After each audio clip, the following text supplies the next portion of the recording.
ಬಂದವರು ಮತ್ತೆ ಎಲ್ಲ ಹುದ್ದೆಯಲ್ಲಿದ್ದವ್ರನ್ನ ಹಿಡಿದುಕೊಂಡಂತ ವ್ಯಕ್ತಿ. ಯಾಕಂದ್ರೆ ಯುಟಿ ಖಾದರ್ ಸಾಹೇಬ್ರ ತರ ಒಂದು ಸದನವನ್ನ ನಡೆಸಿದ ವ್ಯಕ್ತಿ ನನಗೆ ಗೊತ್ತಿದ್ದಂಗೆ ಬೇರೆ ಯಾರು ಇಲ್ಲ ಅನ್ಕೋತೀನಿ. ನಮಗೆ ನಾವು ಸುಮಾರು ಒಂದು 20 ವರ್ಷನೇ ಆಯ್ತು ಅನ್ಸುತ್ತೆ ಅವರ ಒಂದು ಸಂಪರ್ಕದಲ್ಲಿ ಇರ್ತ. ಆದ್ರೂ ನಾವು ಹೋರಾಟ ಮಾಡೋಕೆ ಮಾತ್ರ ಯಾವತ್ತೂ ಸಂಪರ್ಕ ನೋಡಿಲ್ಲ. ಹೋರಾಟ ಒತ್ತಡನೆ. ಯಾಕಂದ್ರೆ 2016ರಲ್ಲಿ ಅಜ್ಜರ್ಕಾಡು ಹಾಸ್ಪಿಟಲ್ ಅದು ಅವಾಗ ಮಿನಿಸ್ಟರ್ 16 ಅನ್ಸುತ್ತೆ ಮೋಸ್ಟ್ಲಿ. ಅವಾಗ ಅಜ್ಜರ್ಕಾಡು ಹಾಸ್ಪಿಟಲ್ಗೆ ಮೇಲೆ ದರ್ಜೆಗೇರಿಸಬೇಕು, ಅಲ್ಲಿ ಬೆಡ್ಶೀಟ್ ಎಲ್ಲ ಅರ್ಧೋಗಿದೆ ಅಂತ ಬಿಟ್ಟು ದಿಗ್ಬಂಧನವನ್ನು ಹಾಕ್ತಿದ್ವಿ. ಆ ದಿಗ್ಬಂಧನ ಹಾಕಿದಾಗ ಇದೆಲ್ಲ ಬೇಕಿತ್ತ ಶತ್ರು ನಿಮ್ಗೆ ದಿಗ್ಬಂಧನ ಹಾಕೋದು, ನಂಗೆ ನೀವು ಒಂದ್ ಮಾತು ಹೇಳಿದ್ರೆ ಸಾಕಿತ್ತಲ್ಲ ಅಂತ ಹೇಳಿ ಅಂತ ಒಂದು ಸರಳತೆ ಸಚಿವರು. ಅದು ಹೇಳಿದ್ರೆ ಅದೇ ಜಾಗದಲ್ಲಿ 5 ಕೋಟಿ ರೂಪಾಯಿಗಳನ್ನ ಬಿಡುಗಡೆ ಮಾಡಿದ್ರು ಸರ್, ನೆನಪಿದ್ಯಾ? 5 ಕೋಟಿಗಳನ್ನ ಬಿಡುಗಡೆ ಮಾಡಿದ್ರು. ಈಗ ನಮ್ಗೆ ಇಲ್ಲಿವರೆಗೆ ಆಲ್ಮೋಸ್ಟ್ ನಿರಾಸೆಯಲ್ಲಿ ಕೂತ್ಕೊಂಡಿದ್ದೀವಿ. ಇವತ್ತು ಎಲ್ಲ ರಜಾ ಮಾಡಿದ್ದೀವಿ. ಬೇಕರಿ ಅವರು ನಾವು 11 ಗಂಟೆಗೆ ರಜಾ ಮಾಡೋದು ರಾತ್ರಿ. ಆದ್ರೆ ಇವತ್ತು ಸ್ವಲ್ಪ ಬೇಗ ರಜಾ ಮಾಡಿದೀವಿ. ಮನೆಗೆ ಹೋಗಿ ಒಳ್ಳೆ ಊಟವನ್ನ ಮಾಡ್ಬೇಕನ್ನ ಆಸೆ ಇದೆ ಇವತ್ತೊಂದಿನ. ಮತ್ತೆ ನಾಳೆ ನಮಗೆ ಬೆಳಿಗ್ಗೆ 4 ಗಂಟೆಗೆ ಹೋಗ್ಬೇಕು. ಅಲ್ಲಿ ಹೋಗ್ಬೇಕು ಅಥವಾ ಇಲ್ಲೇ ಊಟ ತರ್ಸ್ಕೊಂಡು ಗಂಜಿ ತರ್ಸ್ಕೊಂಡು ತಿನ್ಬೇಕು, ಅದು ಇವತ್ತು ನಿಮ್ಮ ಡಿಸೈಡ್ ಮೇಲೆ ಇದೆ.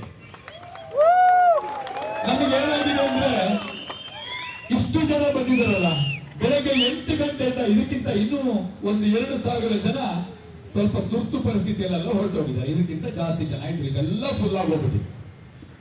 ಆದ್ರೆ ಇಷ್ಟು ಜನ ಇಲ್ಲಿದ್ದಾರೆ ಅಂತ ಹೇಳಿದ್ರೆ ಅದು ಅವರಲ್ಲಿರುವ ನೋವು. ಬಹಳ ಸಂಕಷ್ಟದಲ್ಲಿದ್ದಾರೆ. ಯಾವ ರೀತಿ ಸಂಕಷ್ಟ? ಆರ್ಥಿಕತೆಯಲ್ಲಿ ಒಬ್ಬ ಅಧಿಕಾರಿ, ಪೊಲೀಸ್ ಡಿಪಾರ್ಟ್ಮೆಂಟ್, ಗೃಹ ಇಲಾಖೆಗೆ ಸಂಬಂಧಪಟ್ಟಂತೆ ಆದೇಶ ಬಂದಿದೆ ಅನ್ನೋ ಒಂದು ಇದರಲ್ಲಿ ಈ ಕೋಟ್ಪಾ ಕಾಯ್ದೆಗೆ ಸಂಬಂಧಪಟ್ಟಂತೆ ಪೊಲೀಸ್ ಇಲಾಖೆಯಲ್ಲಿ ಸಾಮಾನ್ಯ ಹೋಮ್ ಗಾರ್ಡ್ ಆಗಿ ಕೆಲಸ ಮಾಡುವವರು ಕೂಡ ಇವರ ಮೇಲೆ, ನಮ್ಮ ಮೇಲೆ ದಬ್ಬಾಳಿಕೆಯನ್ನ ಮಾಡ್ತಾ ಇದ್ದಾರೆ.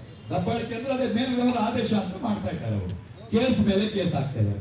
ಇವರು ಬಂದು ಹೋದ್ರಪ್ಪ, ಅಯೋಧ್ಯವರು ಹೋದ್ರಲ್ಲ ಅಂತ ನಿರಾಳವಾಗಿ ನೇರು ಉಸಿರಾಡೋಣ ಅನ್ನೋ ಟೈಮ್ನಲ್ಲಿ ಜಿಬಿಎ ಅಧಿಕಾರಿಗಳ ಹೆಸರಿನಲ್ಲಿ ಮಾರ್ಷಲ್ ಇಂದ ಹಿಡಿದು ಮೇಲಧಿಕಾರಿಗಳ ತನಕ ಬಂದು ದಬ್ಬಾಳಿಕೆಯನ್ನು ಮಾಡ್ತಾ ಇದ್ದಾರೆ. ಈ ಕೋಟ್ಪಾ ಕಾಯ್ದೆ, ಈಗ ನಮ್ಮ ಡಿಜಿಪಿ ಸಾಹೇಬರು ಕೂಡ ಹೇಳಿದ್ರು ಕೋಟ್ಪಾ ಕಾಯ್ದೆ ಅದು ಮೇಲ್ಗಡೆಯಿಂದ ಬಂದಿರೋ ಆದೇಶ, ಏನು ಮಾಡಕ್ಕಾಗಲ್ಲ ಅಂತ. ನಾನು ಕೇಳ್ತಾ ಇರೋದು, ಕೋಟ್ಪಾ ಕಾಯ್ದೆ ಬರೀ ಬೀಡಿ ಸಿಗರೇಟ್ ಮಾರುವಂತ ಇಲ್ಲಿ ಸಣ್ಣ ಪುಟ್ಟ ಅಂಗಡಿಗಳಿಗೆ ಮಾತ್ರನಾ? ಸ್ಟಾರ್ ಹೋಟೆಲ್ಗಳಿಗೆ ಇಲ್ವಾ? ಮಲ್ಟಿನ್ಯಾಷನಲ್ ಕಂಪನಿಗಳಿಗೆ ಇಲ್ವಾ? ಅಲ್ಲಿ ಯಾವ್ದಾದ್ರು ಒಂದು ಕೇಸ್ ಹಾಕಿದ್ಯಾ?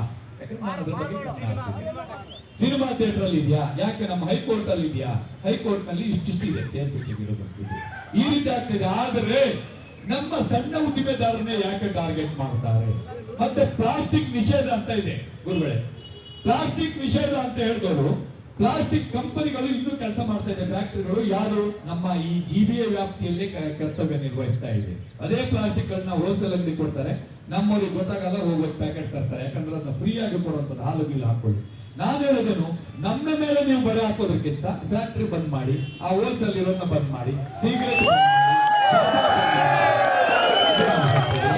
ನಮ್ಮ ಮೇಲೆ ಯಾಕೆ? ನಮ್ದೇ ಬೇಕಾ? ನಿನ್ನೆ ಒಂದೇ ದಿನ 200 ಚಿಲ್ಲರೆ ಕೇಸ್ಗಳನ್ನ ಹಾಕಿದ.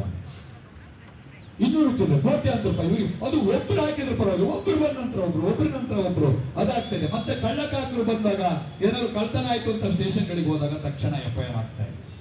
ಯಾರೋ ರೌಡಿ ಬಂದು ಹಲ್ಲೆ ಮಾಡಿದ ಅಂತ ಹೇಳಿದಾಗ FIR ಆಗ್ತಾ ಇಲ್ಲ, ಲೇಟ್ ಆಗ್ತಾ ಇದೆ. ಇಲ್ಲ, ನಾವು ಯಾರು ಕಾಲ್ ಮಾಡಬೇಕು, ಅದು ದೊಡ್ಡ ಮಟ್ಟದ ನಿಮ್ಮಂತರಿಂದ ಕಾಲ್ ಮಾಡಿಸ್ಬೇಕು, ಅವಾಗ ಅದು FIR ಆಗ್ತಾ ಇದೆ.